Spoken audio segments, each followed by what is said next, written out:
He kōna e purangi tēnei nā te reo irirangi o Aotearoa. Last time on the service. Why would you try and spy in Washington and Whitehall, where everyone's following you, when you come to Wellington where no one gave a rat's hat? On the reverse side of the letter, there would be important instructions from me printed in secret ink. When you say that you have a dim recollection that there was an operation involving the Czechoslovakian embassy, do you recall it being a successful operation? No, you're pressing me on this one, Guy, and harder than I can go. I've really said all I can on this one. From RNZ and Bird of Paradise Productions, this is The Service. The Soviet Union was extremely active in New Zealand. A 5-part podcast about New Zealand's SIS. All of us lived in the shadows all that time, in the wilderness of mirrors. And its role in the Cold War. I do recall very much the heated times of the nuclear arms race.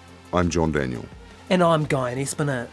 This is a story about espionage. These documents were fed out of the State Department by communists. And global political strategy. If we falter in our leadership, we may endanger the peace of the world.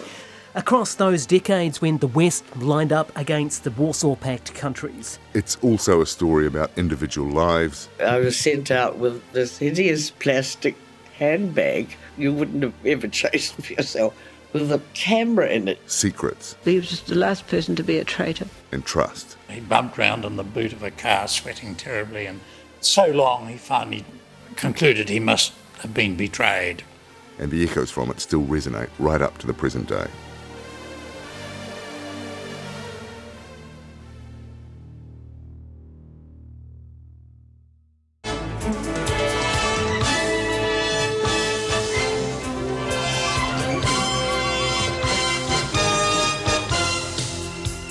(1984).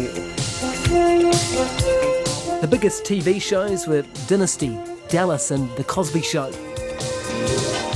The biggest album was Michael Jackson's Thriller. And the biggest worry was that the world could end in nuclear war with Russia. I've signed legislation that will outlaw Russia forever. We begin bombing in 5 minutes. That was US President Ronald Reagan testing the mic in an off-air quip that was leaked to the media and caused the Soviets to go on high alert in 1984.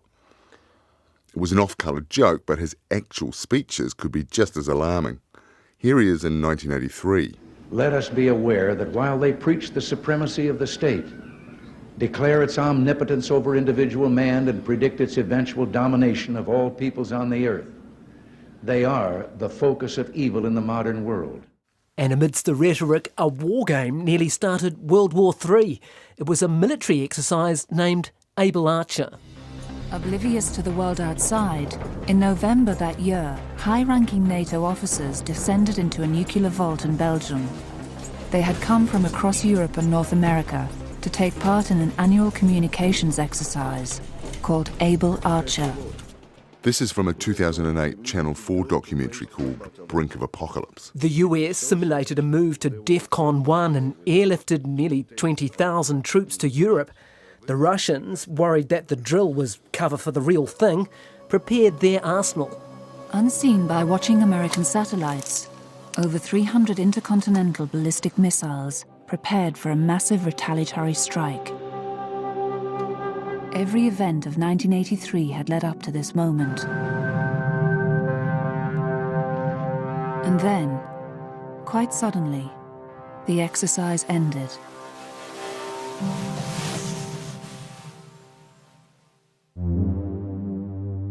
The Russians held their nerve. The world had dodged a bullet. Or rather, a missile.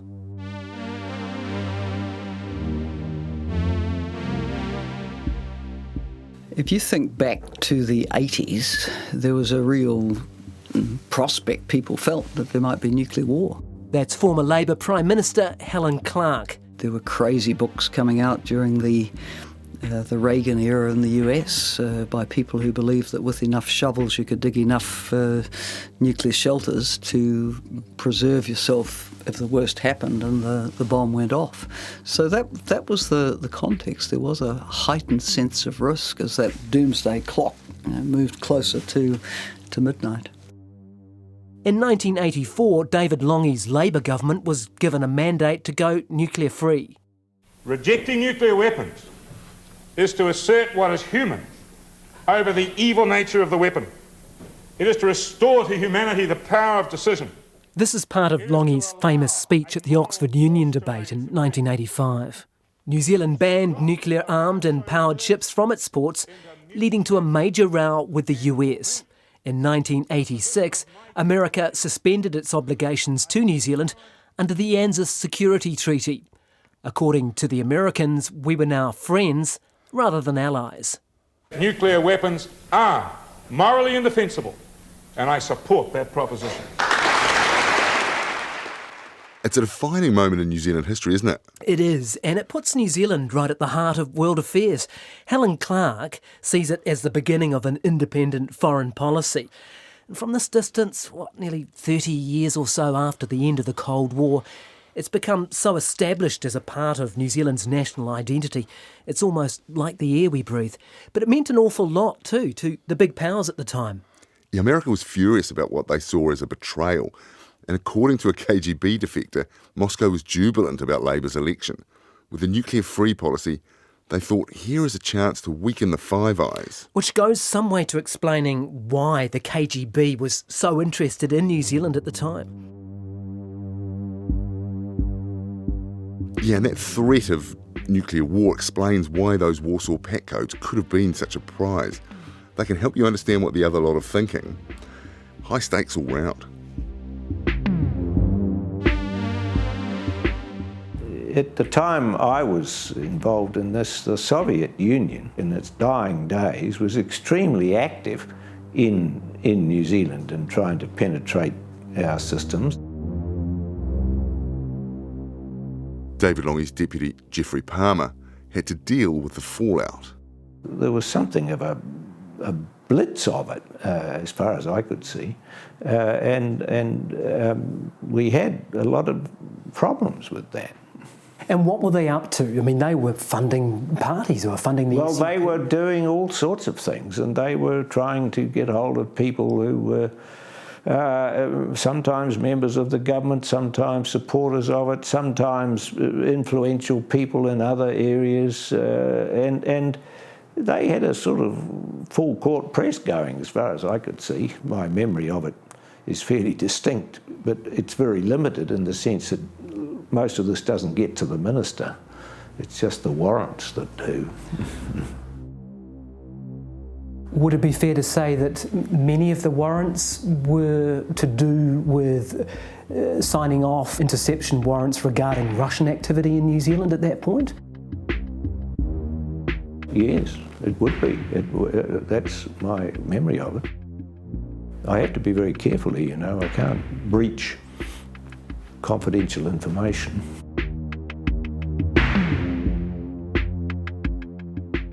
Geoffrey Palmer was Deputy Prime Minister in 1984 and would eventually become Prime Minister at the end of the decade. We spoke to him in his office at the law school in Wellington. Through much of his time in government, he was also Attorney General, so he signed the warrants allowing the SIS to legally conduct surveillance. He says those decisions were some of the hardest he ever had to make. In terms of the Soviet activity here at that time, you told me earlier that would have been the majority of the interception warrants. Yeah. You felt comfortable about doing that? No, I didn't feel comfortable about it. I mean, the Soviet Union was spying on the Labour Party. Spying on the Labour Party? Oh, absolutely. How do you mean? Well, it was trying to get information out of them, cultivate them, and go and do all sorts of things. I mean, that's why it was so painful. Was it successful? No, it wasn't. But there were big efforts made. In your time in government? Yes. And that's the kinds of things you were signing off on? Yes. What can you tell us about that 40 years later? Nothing.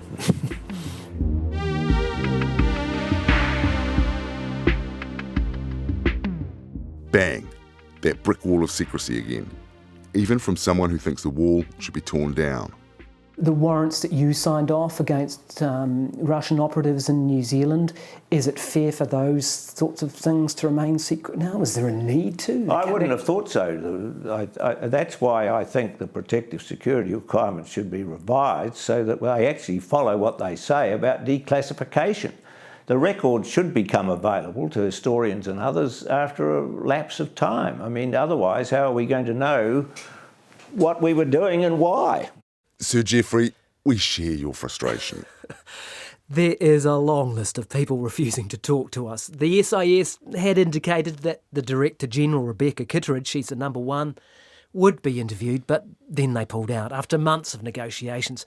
It does make it hard to put a jigsaw together when you don't have all the pieces. But former SIS agent Kit Bennett did speak on the record. And what did he make of the KGB trying to infiltrate the Labour Party? Were they successful? I think they were successful to some degree, but there were also some fine men and women in the Labour Party who would have no part of any of that, and so we would often hear about it. And these people would sometimes put their, in those days, put their political careers on the line, because if it was found out that they were talking to the security service, there were many people that held the view that we were the thought police and that we were, that we were the baddies. So that could affect them. But many of these people did the right thing. They were very intelligent, they picked up what was happening and they would let us know. Is that right? So MPs in the Labour Party would contact the service and say, hey, look, I've had an approach? Yes, they would. We would handle it. It would be handled very delicately and very carefully, but I was certainly involved in some of those, and I had great admiration for those men and women for doing that. So there was some success, though. You see, there's the difficulty. You'll remember the Matroken archive. Inside it, there's a code name for a Labour MP who was a KGB informant. They used the code name Gerd. Supposedly he was on the Labour Party's executive committee, but no one can prove exactly who it was. As far as we know, Gerd slipped through the net. We knew some of the people they did speak to, but there were some, the ones that didn't come forward, we don't know about. That was the problem. Correct. That was the worry. Gerd being one of them, yes. Didn't come forward, so we didn't know. So we don't know how successful they were. Were they frog kissing? What does that mean? You keep kissing a frog until you get a handsome prince. So you just keep pitching people until someone says yes. And the Soviets did that.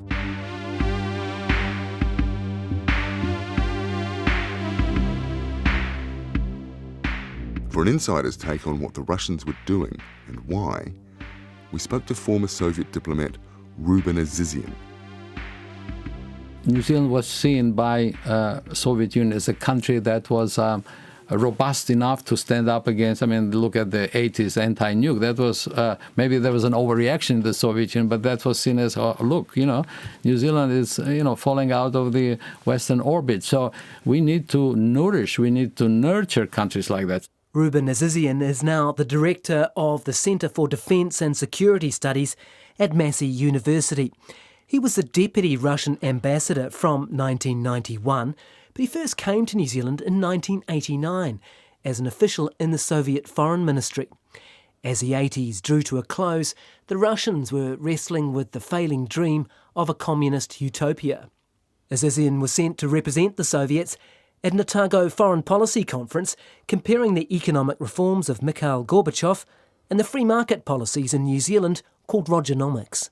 I was an official in the Soviet Foreign Ministry, not a very senior one actually. So I still remember my boss who decided to send me as far as Dunedin. You're sitting in Moscow and you're looking at the map, and my first reaction was, what have I done wrong? Why are you sending me to Dunedin? It's almost Antarctica there. We said, look, you will enjoy it, as I did. But then my full-time job in New Zealand started in 91, where I applied for a job at the embassy, the number 2 position, and it was very competitive, but I got the job. He got the job, but not necessarily all the information. If our intelligence services have a culture of secrecy, they're not alone. Even as the number 2 at the embassy, he wasn't told which members of the embassy staff were KGB.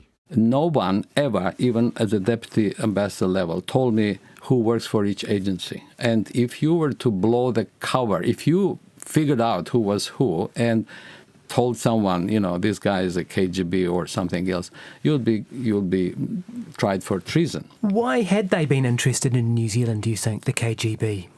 Well, I think, you know, New Zealand being a Western country, the Cold War was about, you know, the confrontation between East and the West. The other reason, perhaps, was that New Zealand was also seen as a country that was more pragmatic than other countries. It's Western, but it's not really, you know, too ideological about being Western. It's also pragmatic, or some call it the weaker link of the Western world.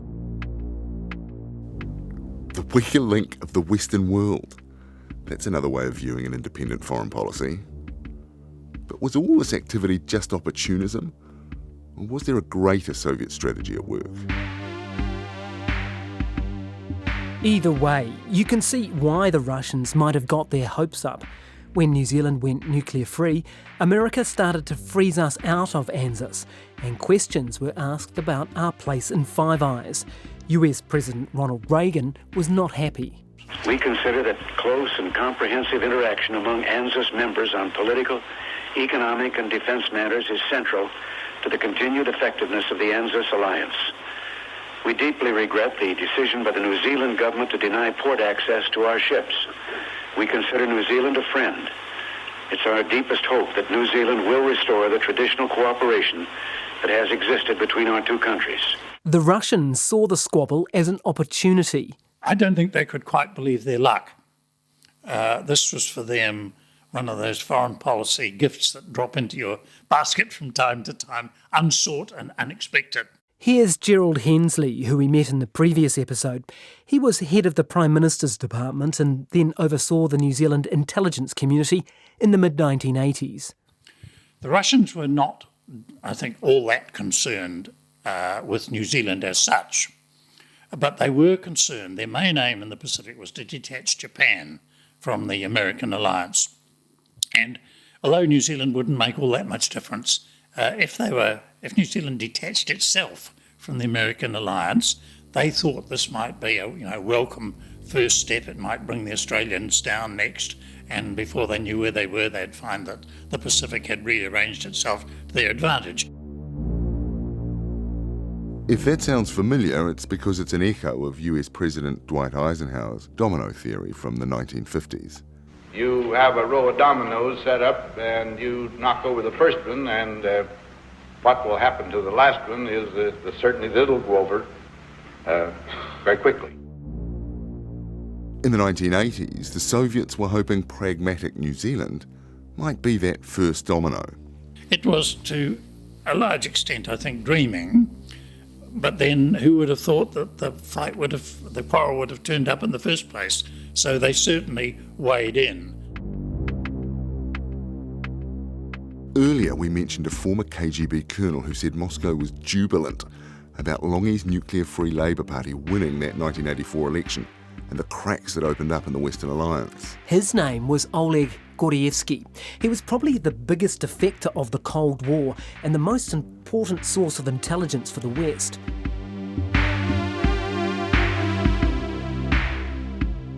Gordievsky became disillusioned with the Soviet Union after they invaded Czechoslovakia in 1968. That's the so-called Prague Spring. He ended up as a double agent.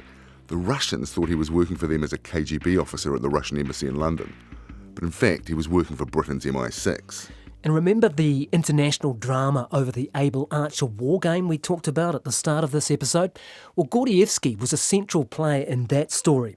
In fact, he's the central character in a Smithsonian Channel documentary called The Man Who Saved the World. From the KGB station in central London, Gordievsky witnesses the ramping up of tensions. Then he makes a move that many people believe single-handedly pulls the world back from the brink of nuclear annihilation. Gordievsky revealed to the West how seriously the situation was being viewed in Russia, and through his MI6 handlers, he prompted the Western powers to de-escalate. Now, Gordievsky was eventually betrayed by a CIA officer, Aldrich Ames, and called back to Russia in 1985. The KGB drugged him and interrogated him, and although he was under surveillance, he was able to activate an escape plan. MI6 agents in Moscow would check a bread shop at the same time each Tuesday. If Gordievsky was in trouble, he was to signal this by holding a Safeway supermarket bag. The MI6 officer would be holding a Mars bar.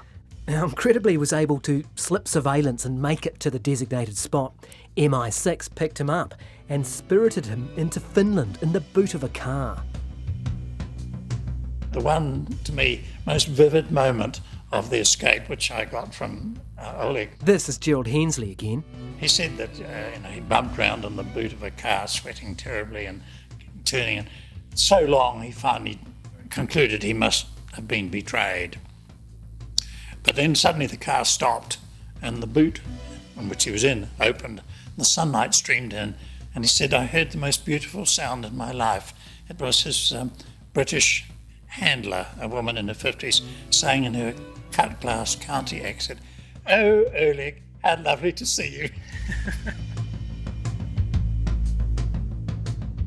In 1986, Gordievsky did something of a world tour to Western countries, and he was brought to New Zealand to debrief the government and the SIS on what the KGB were doing in this country. He came here on 4 separate occasions and would go on to write that the work he did here was particularly important. And while he was here, he went out for dinner with Mum and my stepdad, Jim. It's interesting that the guy who was the MI6's biggest coup after the war was out here in New Zealand, not only meeting the Prime Minister, taking you and out for dinner. Yes. By the way, that bleeps because we're not using my stepdad's real name. We're calling him Jim. Well, had to be with him, keep him company, for security occasionally, and obviously they got on well together. I think it was the first time I'd ever had a Japanese meal. I mean, he was under sentence of death from the KGB. Did you know that he was under sentence of death when you were... No, probably not.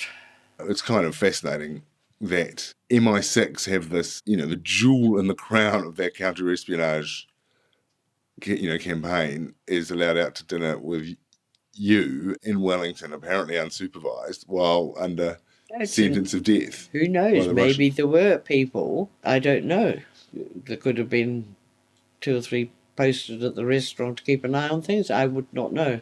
So here is the biggest defector of the Cold War in New Zealand at a time when New Zealand is supposed to be on the outer in the Five Eyes because of the nuclear standoff. Well, we were interested in debriefing him. Everybody was. I mean, he worked in the KGB department that covered Australia and New Zealand. I took David Longy to see him. His code name, or the code name for information which he provided through the British, was Ovation. And I told David Longy this on the way, and we came into the house, and Oleg was sitting on a couch, and he stood up to greet the Prime Minister. The Prime Minister advanced upon him, saying, "Ah, a standing ovation," and then looked round to see if we'd all got the joke. The serious business, of course, was learning how the KGB operated in New Zealand. I asked Oleg, what did you spend in New Zealand? He deflected my question. He said to me, "You must remember, Gerald, that in the KGB, we know the left. We know the buttons to push." And I assume he was telling me obliquely, we didn't spend all that much. We didn't have to.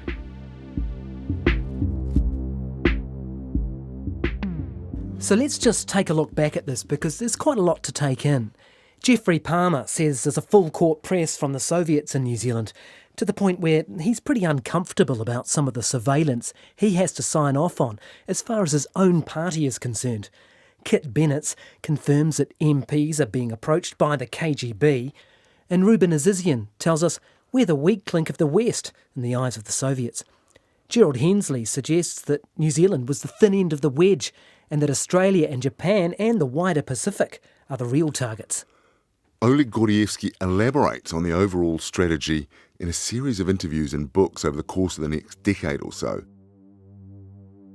And in his book, Next Stop Execution, published in 1995, he writes that for years, New Zealand had been under massive propaganda and ideological attack from the KGB and the Central Committee. And the ruling Labour Party had seemed unaware of the extent to which the fabric of their society was being damaged by subversion. The Soviet aim was to have huge areas of the southern oceans declared nuclear-free and deny them to nuclear-powered warships of the US Navy. By reducing their sphere of operation as much as possible, Moscow would make it easier to keep them under control and destroy them in the first stage of any conflict.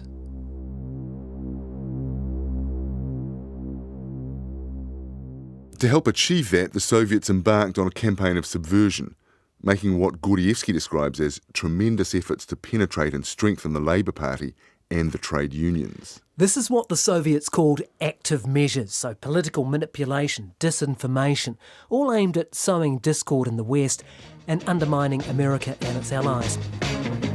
Good evening, welcome to Checkpoint, I'm Kim Hill. Tonight, what's really behind David Longy's mysterious... We talked last episode about the expulsion of the Soviet ambassador Savinsky, and in 1987, New Zealand expelled another Soviet diplomat.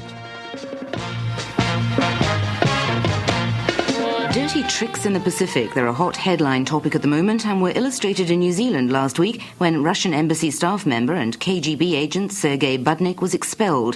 This was the news on the evening of May the 1st. Like Savinsky before him, Budnik was caught trying to egg on those sympathetic to the Soviet cause. There's been a great deal of speculation about what Mr. Budnik was up to, most of it centring around the Socialist Unity Party. None of it's been confirmed. But our diplomatic correspondent Tim Birch believes Budnik was involved in activities of a much more serious nature than merely giving support to the SUP. Activities involving recruitment of Soviet agents among islanders and young Maori activists.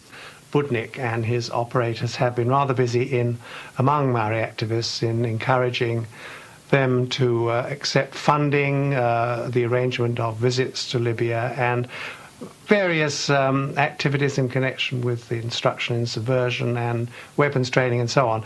And this has indeed caused very serious concern. The Soviets appear to have been working with Libyan proxies to encourage indigenous peoples in their quest for land rights. Here's the political scientist Rod Alley talking in the same segment on RNZ's Checkpoint back in 1987. Well, I think there is a common link here, the Maori question in New Zealand, and whether or not the Libyan issue and indeed some Soviet pressure on that has been involved. But also I think the way in which the Kanaks in New Caledonia would find common cause with both Maoris in New Zealand and Aboriginals in Australia on that critical issue of land, which is unresolved. And if there's one common thread throughout Melanesia, Australia and New Zealand which would unite Indigenous peoples, it would be grievances over land. So the point of this wasn't that the Soviets were huge fans of Indigenous rights, but that they were using this to create social division. You can see an echo of this in the 2016 US election, with Russia using its army of bots and trolls to hype up rhetoric around Black Lives Matter. At least one of the ads that was bought by this Russian troll farm on Facebook was a Black Lives Matter ad that was targeted specifically to the cities of Baltimore and Ferguson, Missouri, obviously two cities where by that point in either late 2015 or early 2016, two cities which had been the site of some of the largest and most violent protests over the police shootings of African American men. This is the first example we have. And of course the Russians have also supported extreme right-wing groups, to the point that you heard chants like this from the white supremacists in Charlottesville. The South will rise again! Russia is our friend! The South will rise again! And the common theme here is the Russians jumping onto controversial issues, hyping them up to stir up social division and undermine democracy. And this is something Gerald Hensley says has been going on for a very long time. The Russians have, since the days of the Tsars, been leaders in security police. it's an unlovely distinction, but they've always been the people that were there first with techniques and so on, and this has gone right through to the KGB.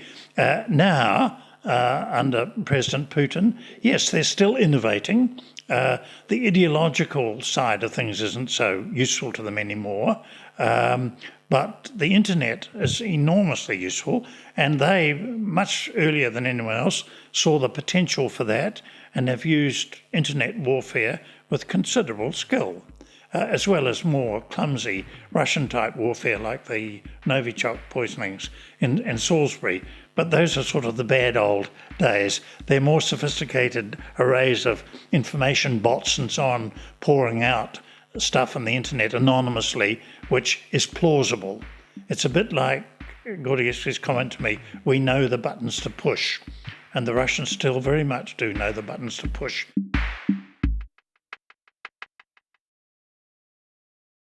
If the Soviets thought they could push our buttons on the nuclear issue and prize us out of the Five Eyes alliance, they would have to tread carefully.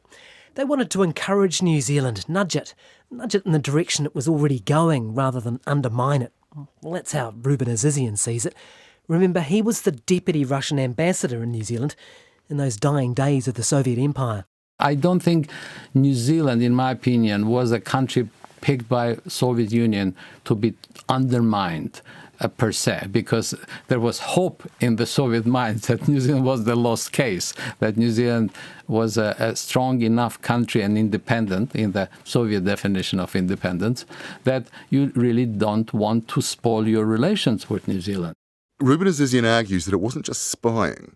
The Soviets used influence across the board, looking to win hearts and minds in a sophisticated, subtle approach. There were two functions in the Soviet intelligence service. One was, of course, get as much information as needed about adversaries, also sometimes about their own allies and partners who are not necessarily faithful. But the second function, which was actually not, in my opinion, very welcomed by the intelligence, by KGB, was the ideological function, which is KGB was used to fund left-wing parties, communist parties in the world.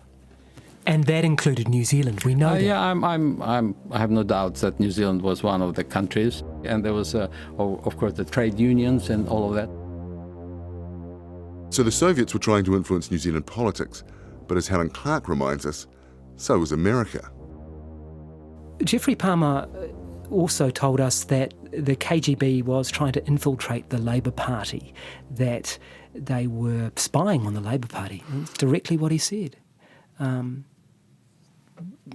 What are your thoughts about that? I would think their capacity to do it would have been rather limited. That's my gut feeling.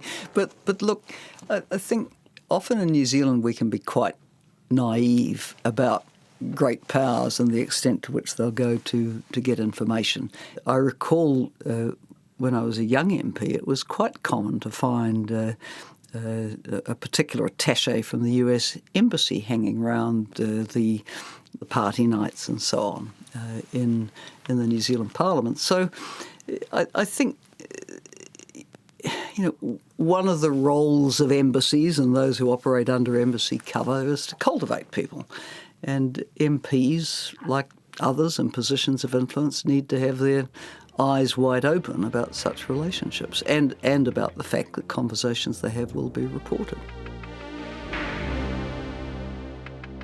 Clark didn't make it into cabinet when Labour was elected in 1984, but she was a key figure in the anti-nuclear movement. Well, take me back to that time. I think you chaired the select committee on the legislation, and you famously said that you had worries that the US was tapping your phone. I probably did say it. Who knows whether they were? On reflection? Oh, who knows? Who knows? I mean, what we know about the world now is that everything that's going out over cyberspace is probably tapped by someone, so you stop worrying about it. Under the worldview of Helen Clark and others on the left at that time, there were two sides on the nuclear issue. One side thought sticking close to the Western alliance was the safest option. The other wanted an independent New Zealand foreign policy. One was very aware of the SIS's origins in the Cold War. It was set up really to counter Soviet presence. And, New Zealand at the time I was a student, the debate was about an independent foreign policy. It was about why were we in the Vietnam War? Why did X, Y, Z happen? And so, yes, in that context, the SIS would have been seen as really aligned with forces that were obstructive, shall we say, to New Zealand having a more independent foreign policy. But in the end, strong leadership will determine, I think, more the general orientation of the agencies. I mean, they have to heed political expectations as well. They had to deal with Norman Kirk, they had to deal with David Lange, they had to deal with Jeffrey Palmer long before they ever got to me.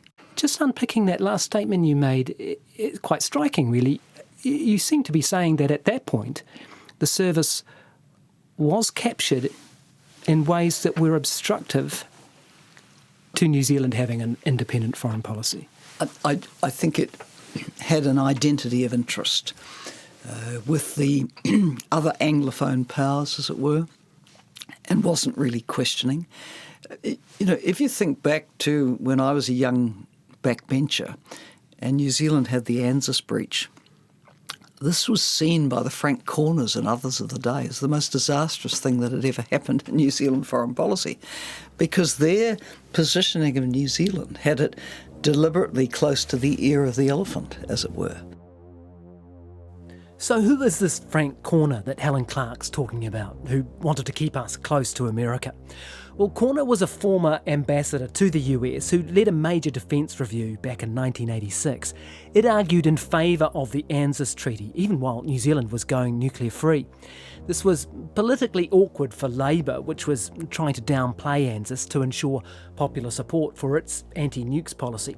The Corner report stressed the importance of staying in the club, while Labour, with MPs such as Helen Clark, was saying New Zealand would no longer be a second-class passenger in some global power grouping. Here was a government that came along and said, well, actually, we believe that, that it's important not to be defended by nuclear weapons or justify them in any way. This was devastating in New Zealand foreign policy. And, a lot has happened since then, but I think that was a critical thing in New Zealand, putting that bit of distance between itself and others in the Five Eyes relationship.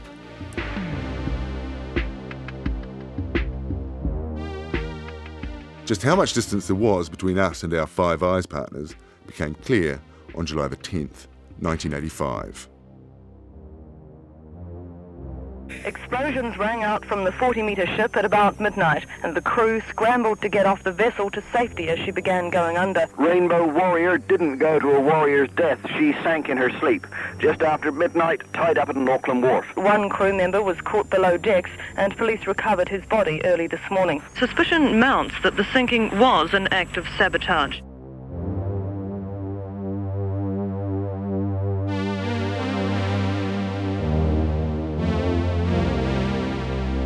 If you think back to the bombing of the Rainbow Warrior, which, of course, the SIS never picked up something was going on there because they were looking the other way, right? They were looking to the Russians, not to the French. And there was an agent sitting in Greenpeace in Auckland who was able to provide all the details that French intelligence needed.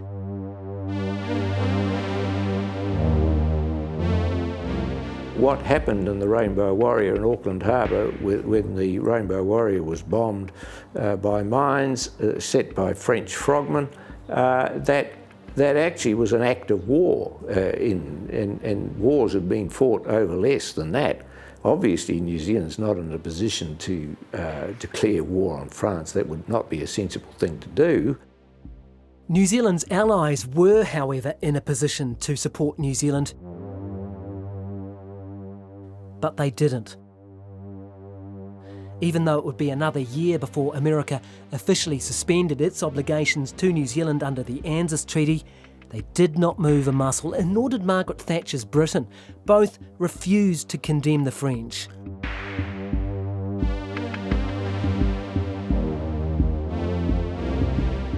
The bombing of the Rainbow Warrior underlined our isolation from our historic allies and the lengths a major power was prepared to go to protecting their nuclear arsenal. Ironically, that perceived lack of loyalty from our friends hardened the New Zealand public's determination to go it alone. The KGB couldn't have done better if they'd tried.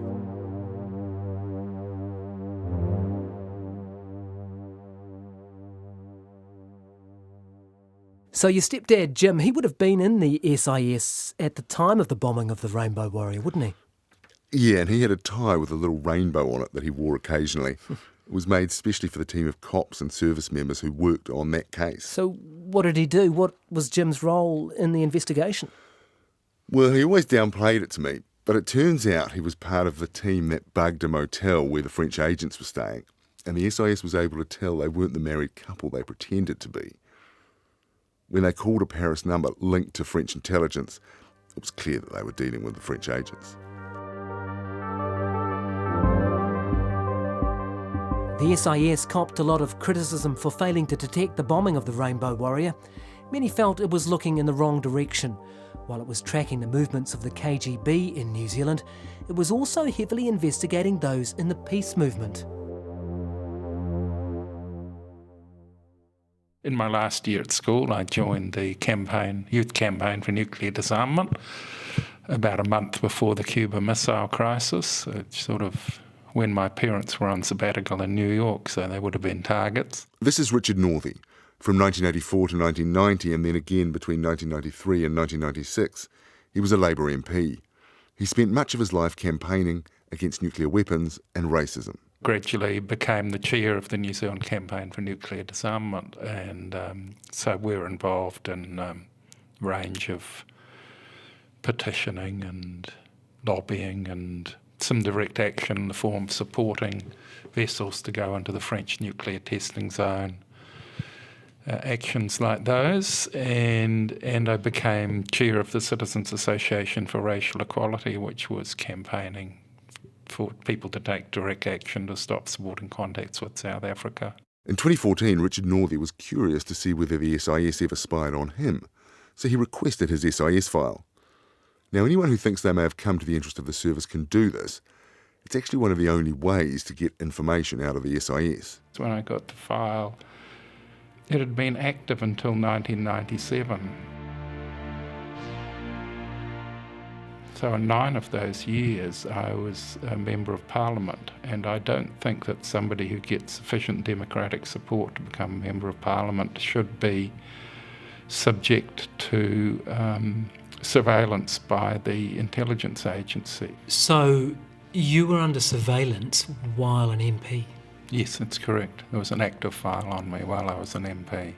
From 1984 to 90 and 93 to 96, I was a Labour MP.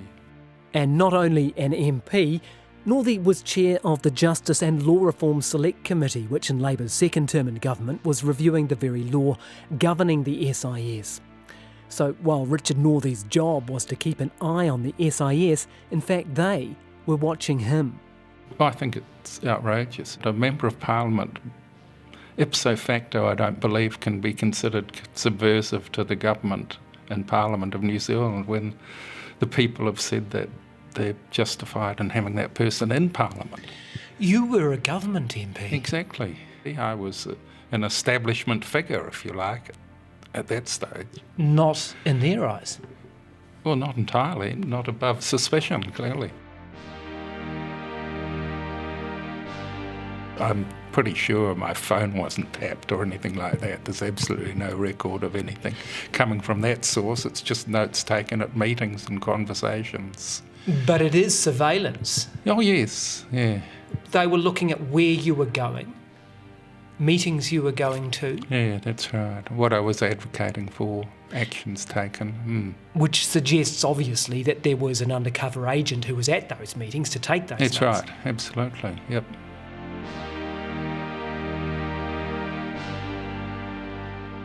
Would you like an apology from the service for surveilling you while you were an MP? Yes. I strongly believe that it's just not possible and moral to believe that somebody who is elected to Parliament should be regarded as a threat to the democracy of New Zealand. It's just a total contradiction in terms, in my view.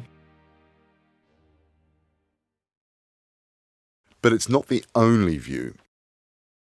Remember, the SIS has very strong evidence to support the idea that Bill Such was working for the KGB, and he had gone right to the top of the civil service in New Zealand. He was close to ministers, prime ministers, and privy to sensitive information, and the profiles found in his office suggested others with left-wing sympathies were being targeted by the KGB. So you can see how a case would be made. And Richard Northey accepts some of the underlying reasoning.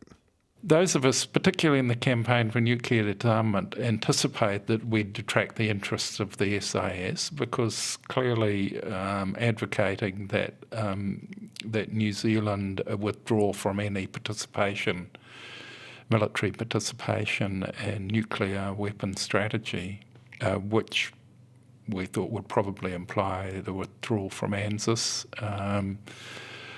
could be seen by an agency like the SIS as being subversive and threatening to security. But Northey objects to his work against racism being on file.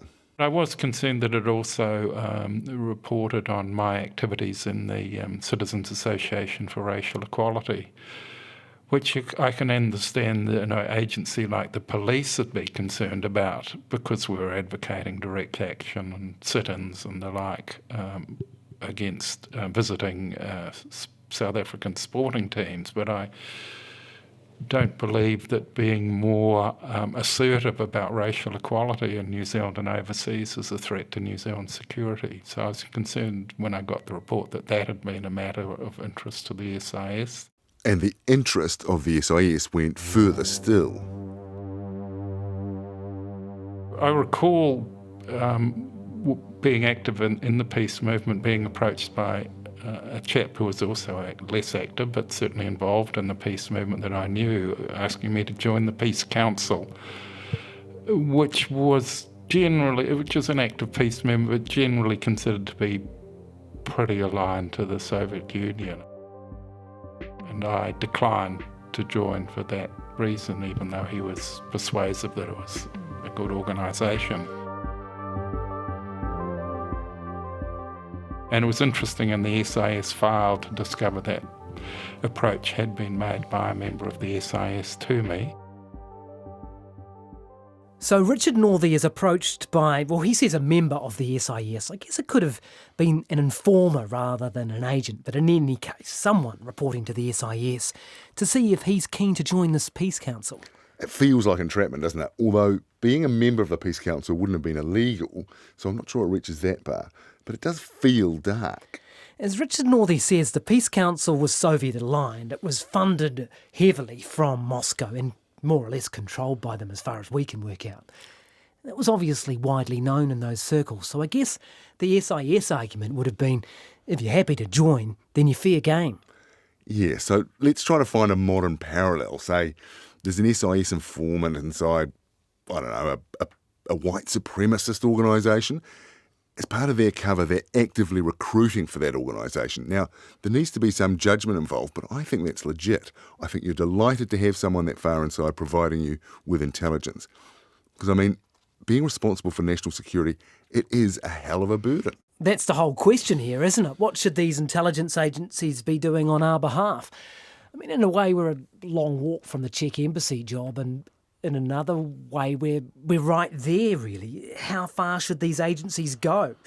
How does the context you're operating in justify your actions at the time? And how accountable are you to the public? Yeah, well, Richard Northey said he had trouble even getting basic information about how the service operates, and he was a government MP on a select committee with an oversight role. When I was an MP, we had some limited opportunity to question senior officials of the SIS about their activities. They insisted that their appearance be totally confidential.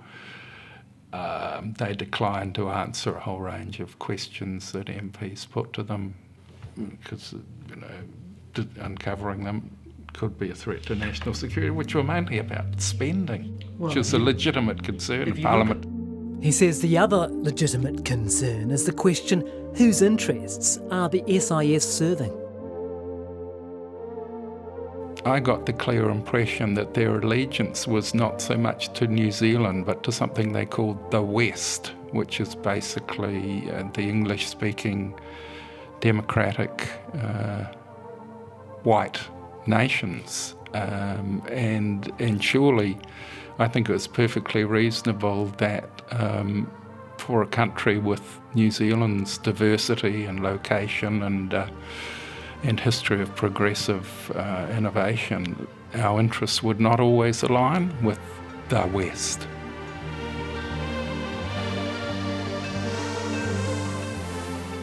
The West. We'll look at that club in detail next time. Does New Zealand leave its independent foreign policy at the door? Almost always be several golf games involved. You played golf with the head of the NSA? Many times. And with the head of CIA and FBI. Who do our spies really work for? I remember doing things that the Americans wanted done on one occasion. I don't think I can give the details of it, but it was quite important to them, and we facilitated it, and it was done. And once you're in the club, can you ever leave? Trying to get out of the Five Eyes is, how could I put it? It's like trying to get out of the mafia.